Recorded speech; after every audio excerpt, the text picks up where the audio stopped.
एक और अहम खबर यह है कि बिजली सार्फिन पर 91 अरब रुपए 36 करोड़ का बोझ मुंतकिल करने की तैयारियां कर ली गई हैं। नेपरा ने बिजली कंपनीज की दरखास्त पर समाअत मुकम्मल कर ली।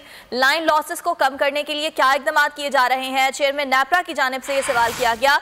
बिजली कंपनीज लाइन लॉसेस को कम करने के लिए प्लान दें, तौसीफ फारूक की जानिब से कहा गया, जबकि गुज़िश्ता समाअत पर भी अथॉरिटी ने प्लान मांगा था, अभी तक प्लान नहीं दिया गया। नेपरा बिजली कंपनीज की दरखास्त पर फैसला बाद में जारी किया जाएगा। आपको आगाह कर रहे हैं इस खबर के हवाले से। बिजली सार्फिन पर 91 अरब 36 करोड़ का बोझ मुंतकिल करने की तैयारियां कर ली गई हैं। नेपरा ने बिजली कंपनीज की दरखास्त पर समाअत मुकम्मल कर ली है।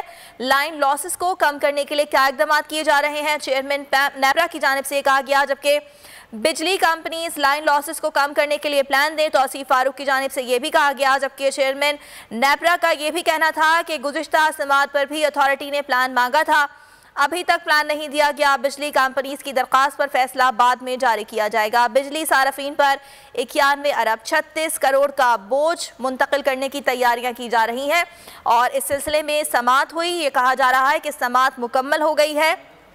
लाइन लॉसेस को कम करने के लिए क्या इकदाम किए जा रहे हैं? चेयरमैन नेपरा की जानिब से ये सवाल उठाया गया। सब्सक्राइब करें और बेल दबाएं ताकि कोई खबर रह न जाए।